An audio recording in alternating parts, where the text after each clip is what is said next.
Dr. Phoenix. I'm here. Now, I was a little bit confused by your phone call. I understand that my wife has been seeing you for the past couple of weeks. I'm not exactly thrilled with that, but I understand.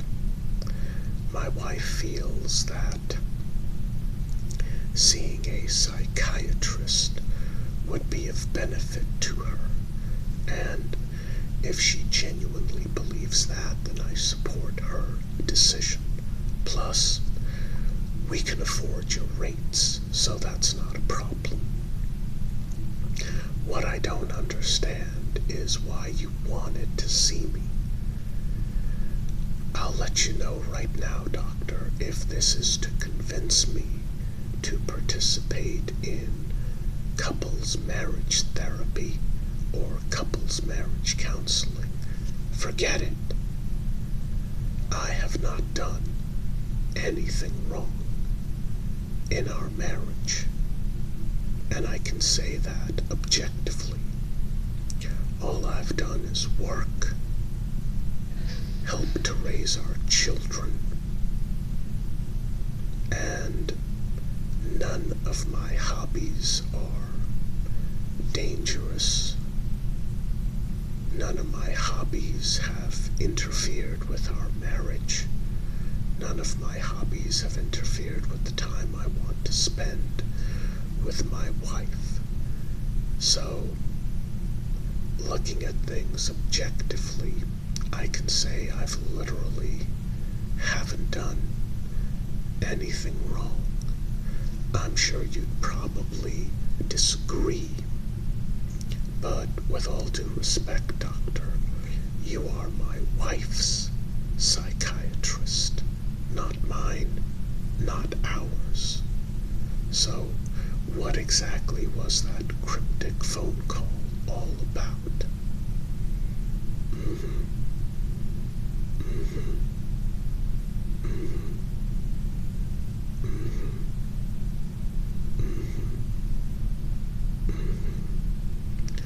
Well, I'm sure my wife has spent these last 2 weeks pretty much making me out to be a monster. Oh, she hasn't. Well, that's good to hear.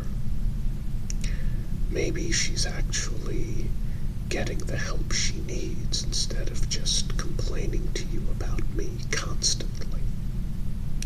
Look, Doctor, again, with all due respect, I came here as a courtesy to you. And because I was curious of what you had to tell me.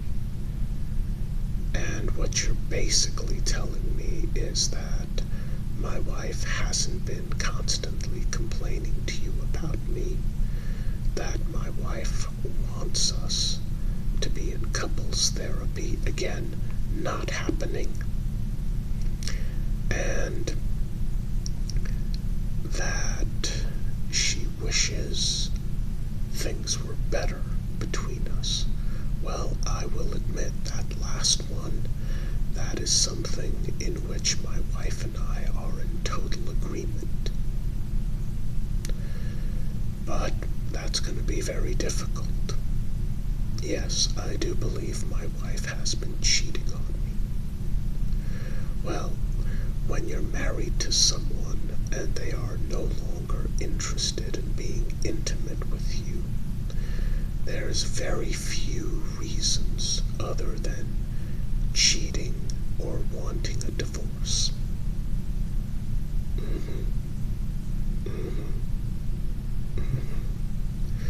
So my wife does not want a divorce. That's good, because I'm not giving her one. As I told her, in this state, both parties have to agree to a divorce for it to happen. There are exceptions, of course. However, my wife and I and our marriage does not fall under any of those exceptions. And quite frankly, Doctor, who has migraines nearly 24 hours a day, 7 days a week. If my wife is feeling that horribly, perhaps we should check her into a hospital because something is seriously wrong with her. Oh, she's been lying about some of the migraines she's been having. Well, I'm fully aware of that already. Quite frankly, I'm a little surprised that you're disclosing that information to me. Oh, my wife asks... Oh, I see. She asked you to disclose it to me. She couldn't tell me herself. Well, that's one of the issues we have. She has. Yes, another one is that we argue about the children. Specifically, our youngest, my son. Doctor, last week he nearly burned down the kitchen. Would you like to know what meal he was preparing? A salad. Now see, that is the exact same look that both of my daughters had when they rushed into the kitchen and worked together to put out the fire. And then they asked him what he had done. Yes, a mix of confusion, horror, and some other emotion I'm not quite sure how to describe. Yes, well, here's the thing. My son wanted to make a salad with sun-dried tomatoes. We didn't have sun-dried tomatoes, so he grabbed a pan, he grabbed some butter, he sliced up some tomatoes, and he started frying them up. Then his girlfriend gave him a call, so he went into the living room to take the call. And well, being a young man on the phone with his girlfriend, he forgot about the tomatoes, and apparently he used a little too much oil. Yeah,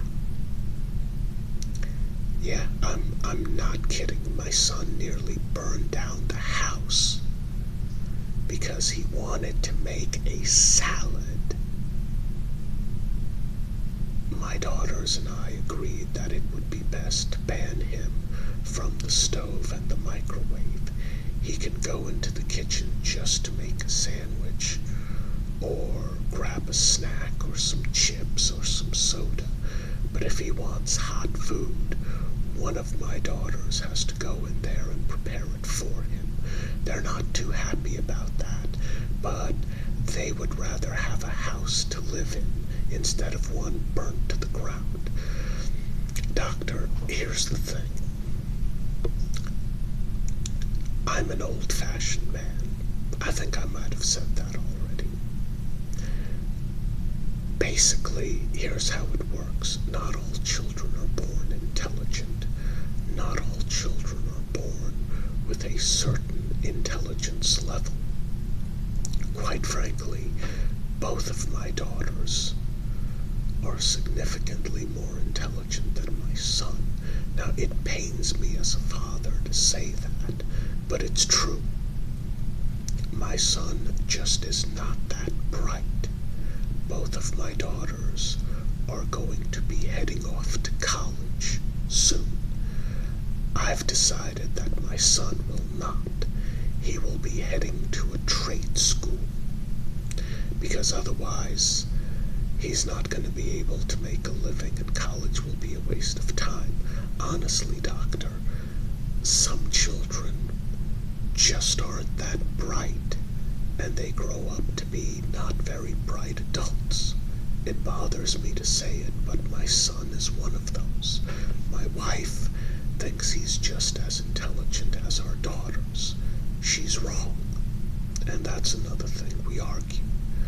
It's good that my wife wants to get help, but I have no intention of being in couples therapy. I'm sorry.